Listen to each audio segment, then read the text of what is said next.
Well, having vulnerable conversations about our lived experience can be tough for many people. But for 11-year-old Amari and his dad, Chris, it's a challenge worth facing. In celebration of Black History Month, our sister station in Seattle asked Chris and Amari to reflect together. So, Dad, when you were my age, 11, 12, right? Right. In the olden days. Stop, come on now. Hey, you gotta olden relax. days. You gotta relax, bro. What's that In long? your days, okay? Yeah. You're old enough to say back in my day now. So, bro, talk to me, man, a little bit about describe some of your dreams or aspirations. What's your pie in the sky out here right now? Pie in the sky?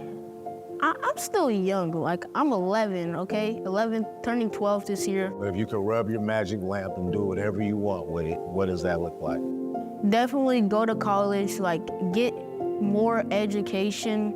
As you always said to me, knowledge is power. You thrive on knowledge, right? So that's why I think education is definitely important. And then after that, I want to start my own business and become successful in it. Okay, that's a good thing. That's a good place to be, as opposed to unsuccessful one. I hear you. Back in your day, what made you proud to be Black? That's what made me proud to be Black. I think really what it was, to be honest, was all the stories from before me. Black people in general overcoming just tremendous amounts of just pain and struggle. Adversity? And adversity, that's a perfect word I was looking for. We could also see that there was so much hope and potential for us as a people because we did have this burgeoning youth culture going on with hip hop. We had artists that were changing the landscape of the entire world in some respects. What artists? Michael Jackson. Michael Jackson was a huge artist. Prince was out there at the time period. And obviously, rap music took over. So, you had Run DMC and people like that, but it was the people behind the scenes too that were changing the game. So they were changing our idea, even when I was your age, about what we could do. We had the three Mikes, I like to say sometimes. Like we had Michael Jackson, Michael Jordan, Mike Tyson. We had so many different examples of us exceeding and excelling beyond what people believe we could do. But bro, so you tell me what makes you proud to be Black? What makes me proud to be Black is the people around me, my community, who I'm surrounded by. Ever since we've been to the George Floyd march, I have to say I've been proud to be Black. Not only that, but Black people have done amazing things. Is there something that you value about the experience of being Black? Was it the strength, resilience, and things like that? The resilience of Black people. Yeah. Okay.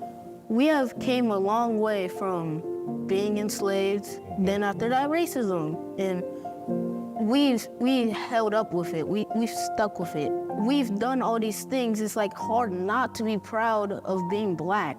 My hope for your generation, and just real simply, is that you guys are able to take what we're, basically take the baton and carry it a lot faster, a lot further than we're carrying it right now. I think there are so many things that are beginning to open up for us as a people in our culture. You guys have a voice, and that voice is worldwide. When I was coming up, it wasn't necessary, it wasn't a given that when a person, especially a Black person or a young person, had something to say, that people would listen or be ready to listen. Right now, I do think that people are ready to listen to young people, and I think that your voice has a lot more value sometimes than you even think it does. To me, you were the most resilient of them all. To having kids when you were like 20 years old, to raising me, I know that's a challenge, It's really admirable to see this person sitting right in front of me, just guiding me through, my entire life. One of the main things is you're a super family-oriented guy, even at this stage. You understand the value of family. You understand the value of the ecosystem that it takes to create greatness already. It's important to have your toolkit. And I think right now you have several tools that you can work with, and I'm just excited to see where that goes. So I love you, man. Love you too. I loved that. That is so inspiring. I love that. Well, let's get